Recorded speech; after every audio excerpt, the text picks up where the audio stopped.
Hello everyone. सो इस video के अंदर हम लोग द फन डे है जो कि आपकी एनसीईआरटी क्लास 9 की बुक में है, पहला चैप्टर बिहाइव में प्रोज वाले सेक्शन में। इस पर हम इसकी समरी देखने जा रहे हैं और इसके मेन कैरेक्टर्स को जानेंगे। चलिए बढ़ते हैं और जानते हैं। जब हमारे एग्जाम्स नज़दीक होते हैं तो बुक से चैप्टर्स पढ़ पाना थोड़ा टाइम टेकिंग हो जाता है, और ऐसा करने पर अगर हम चैप्टर्स बुक से पढ़ते हैं एग्ज़ाम के टाइम पे तो क्या होता है कि बहुत ज़्यादा टाइम ले लेता है, और कई बार ऐसा होता है कि हम 1 या 2 ही चैप्टर पढ़ पाते हैं। तो वैसे में मैं यहाँ आपके लिए लेसन्स की समरी लेके आ रहा हूँ, जिसमें जो है आप शॉर्ट में 5-7 मिनट के अंदर आप पूरे चैप्टर के बारे में जान सकेंगे, जिससे आपको आपके एग्ज़ाम में लिखने में भी आसानी होगी। तो यहाँ पर मैं एक्सप्लेन करने जा रहा हूँ द फन डे है। आइजैक आसिमोव की एक स्टोरी है जो एक फ्यूचर बेस्ड स्टोरी है, जहाँ कंप्यूटर का मेजर रोल होगा। वहाँ के बारे में, उस टाइम के बारे में यहाँ पे राइटर ने लिखा है इस स्टोरी में। जैसी किताबें हम आज देखते हैं वैसी फ्यूचर में नहीं होंगी, यानी कि जैसी हम हार्ड कॉपी में बुक्स देखते हैं वो सब फ्यूचर में मिलने वाला नहीं है। यानी कि यहाँ पे जो राइटर फ्यूचरिस्टिक अप्रोच लेके चला है कि फ्यूचर में क्या होने जा रहा है, और उस टाइम पे ऐसे स्कूल भी नहीं होंगे जैसे हम आज स्कूल देखते हैं। तो इन्हीं सारी चीज़ों का वर्णन यहाँ पे राइटर ने किया है। सबसे पहले हम यहाँ पे इसके कैरेक्टर्स को देख लेते हैं कि इस स्टोरी में द फन डे हेड में कैरेक्टर्स कौन कौन से हैं। तो इसमें मार्गी है, टॉमी है, मिसेस जॉन्स है, मैकेनिकल टीचर है, काउंटी इंस्पेक्टर है। इतने इसमें कैरेक्टर्स हैं। मार्गी कौन है? मार्गी एन 11 ईयर ओल्ड गर्ल है जो कि इस स्टोरी को अपनी डायरी में 17 मई 2157 को लिखती है। कब? 17 में 2157 को अपनी डायरी में लिखती है, और उसी के थ्रू राइटर ने पूरी स्टोरी कहलवाई है।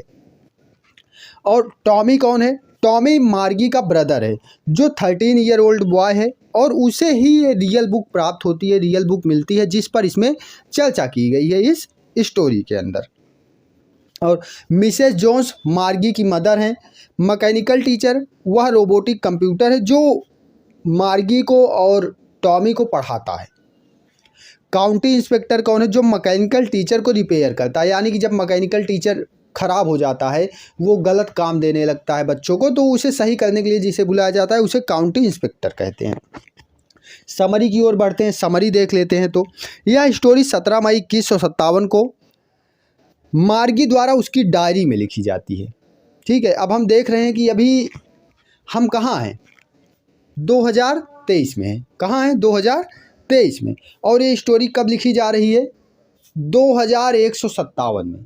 ठीक है, तो उस टाइम पीरियड तक आते आते हम रियल में ये सारी चीज़ें पाएंगे जो यहाँ पे राइटर इमेजिन कर रहा है। हम आज ही देखते हैं कि रियल बुक धीरे धीरे क्या हो रही हैं, कम हो रही हैं, या फिर जो है कम ना कहें तो ऐसा कह सकते हैं कि अब कंप्यूटर पे भी ई फॉर्मेट में भी बुक्स आने लगी हैं, ई बुक्स आने लगी हैं। ये सब आगे चल के इन्हीं चीज़ों का दबदबा होने वाला है। तो यह स्टोरी 17 मई 2157 को मार्गी द्वारा उसकी डायरी में लिखी जाती है, जहां वह एक रियल बुक के बारे में बताती है जो टॉमी को मिली थी। इसके पन्ने पीले और पुराने पड़ गए थे।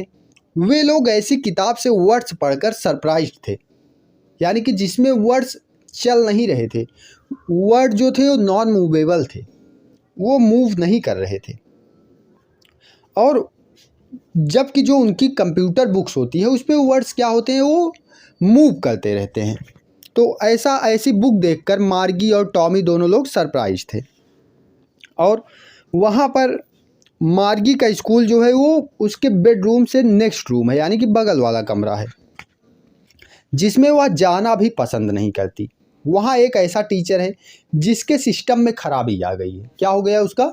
थोड़ा सा वो मार्गी को एन एवरेज 11 ईयर ओल्ड बच्ची से ज़्यादा का काम देने लगा, यानी कि जो एक 11 साल की बच्ची को वर्क देना चाहिए उससे ज़्यादा काम दे रहा है, और वर्क पे वर्क दिए जा रहा है। तो वहाँ पे जाने में उसे और भी जो है उसे हेट है उस रूम से, वह उस रूम में जाना नहीं चाहती है।